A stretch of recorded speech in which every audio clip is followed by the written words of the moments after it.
Biology class 10 का भारतीय one का मैथ है प्रश्नावली 2। मैंने पिछले वीडियो में क्वेश्चन नंबर 42 का 1 2 हल कर दिया था। 42 का तीसरा नंबर सवाल क्या कहता है, एक लट्टू की आकृति ऐसी है जैसे एक शंकु के आधार पर एक अर्धगोला आरोपित हो गया है। यदि लट्टू की ऊंचाई 5 सेंटीमीटर हो और आधार का व्यास 3.5 सेंटीमीटर तो लट्टू का पृष्ठीय क्षेत्रफल निकाले। बिहार बोर्ड 2011 में पूछा हुआ ये सवाल है। चलिए सबसे पहले एक हमको लट्टू बनाना है, तो लट्टू बनाने के लिए उसका ऊपर वाला भाग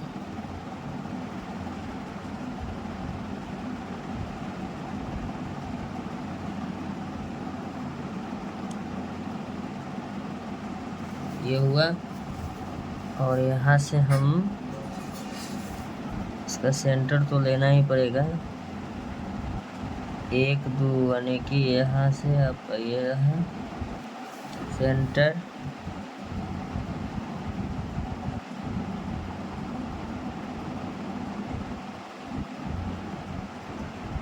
ये शंकु का ऊंचाई निकलेगा। ठीक है, देखिए लट्टू तो बनाना पड़ेगा। ये लट्टू का नोकी वाला भाग हुआ, ठीक है, और लट्टू का ये टॉप भाग, ये देखिए इस प्रकार का मेरा लट्टू होता है। समझिए ये आइसक्रीम भी एक प्रकार का। ठीक है, ये हम लट्टू बना दिए। क्या बना दिए? लट्टू बना दिए। चलिए, तो लट्टू का जो दिया हुआ है आपका व्यास 3.5 सेंटीमीटर आपका दिया हुआ है, इसमें व्यास दिया। सवाल नंबर 42 का ये तीसरा। ठीक है, सबसे पहले लिखेंगे शंकु का कुल ऊंचाई दिया हुआ है 5 सेंटीमीटर, आपका व्यास दिया हुआ है 3.5 सेंटीमीटर। तो जब 3.5 सेंटीमीटर तो लिखेंगे व्यास 3.5 सेंटीमीटर, तो लिखेंगे त्रिज्या बराबर 3.5/2। तो ये इसका त्रिज्या हो जाएगा 3.5/2। तो फिर ये भी हो जाएगा आपका 3.5/2। का है कि ये शंकु में सब जो होता है इसके बराबर होता है। ठीक है, ये व्यास हुआ आपका। ठीक है, हम लिख दिए। अब लिखेंगे, अब यहाँ से आपका ये 3.5 ऊपर घट जाएगा तो क्या बचेगा, ये शंकु जो बना है इधर, इसका जो ऐसे करेंगे तो ये आपका एक शंकु बन जाएगा। नीचे वाला पार्ट देखिएगा, शंकु बना कि नहीं। तो फिर हमको शंकु भी निकालना होगा, तो शंकु की ऊंचाई ये रहेगा।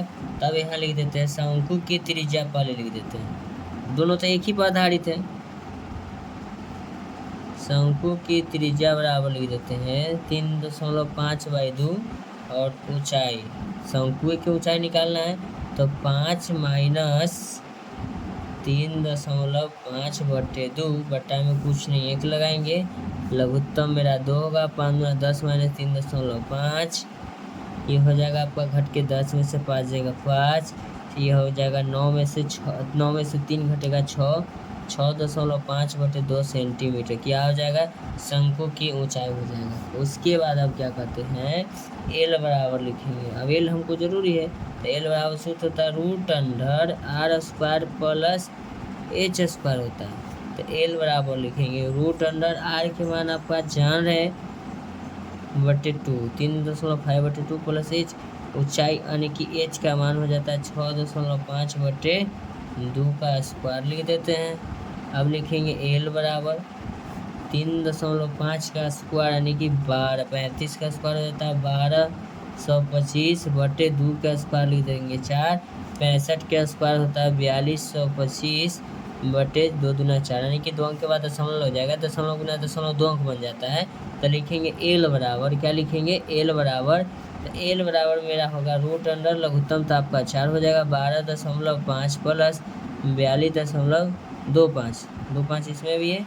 तो लिखेंगे एल बराबर √, अब दोनों को जोड़ लेंगे तो लिखेंगे 54.50 भागे 4, एल बराबर लिखेंगे √।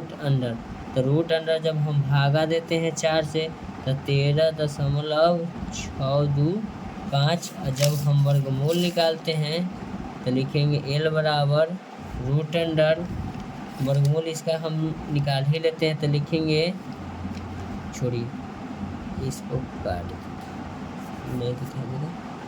सबसे पहले लिखेंगे L बराबर, तो L बराबर हम निकाल के लाएंगे, देखिएगा बच्चों 3.691 या हल करने के लिए 3.7 सेंटीमीटर भी लिख सकते हैं, कोई दिक्कत नहीं।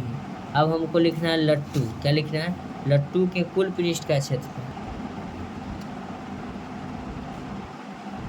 लट्टू का कुल पृष्ठ का क्षेत्रफल बराबर लिखेंगे अर्धगोला का वक्रपृष्ठ,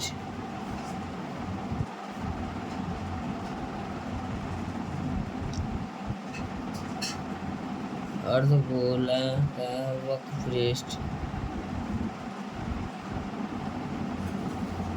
प्लस शंकु का वक्रपृष्ठ का क्षेत्रफल। तो लिखेंगे शंकु अर्धगोला के वक्रपृष्ठ 2 pi R square plus pi R L, शंकु के वक्रपृष्ठ पाई आर एल। तो इसमें हम कॉमन लेने जा रहे हैं, पाई आर कॉमन लेंगे, पाई बाहर आर एगो बाहर तो मेरा 2 बचेगा, आर एगो बचेगा, प्लस लिखेंगे इसमें पाई बाहर आर बाहर एल बचेगा। फिर इसमें लिखेंगे पाई के मान 22/7, त्रिज्या हो जाएगा आपका 3.5/2, और फिर लिखेंगे 2 गुना 3.5/2 और प्लस एल, एल का जो मान अभी निकाले हैं 3.7 ही मानिए, 3.7 को ही मानते हैं। चलिए इसे क्या हो गया आपका कैंसिल हो जाएगा। अब इसको काट देते हैं तो कितना बार में कट जाएगा, 0.5 बार में कटेगा, 2 से आपका 11 बार में कट जाएगा। तो 11 के आधा से गुना करेंगे तो ये हो जाएगा आपका 5.5 ब्रैकेट 3.5 प्लस 3.7।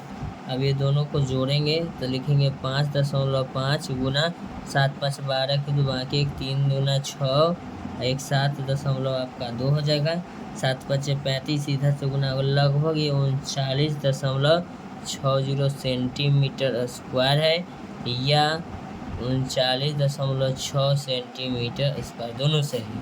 ठीक है, तो ऐसा ही वीडियो का कंटेंट पाने के लिए आप मेरे चैनल को लाइक कर सकते हैं, चैनल को सब्सक्राइब कर सकते हैं। थैंक यू सो मच, मिलता है आपसे नेक्स्ट वीडियो में।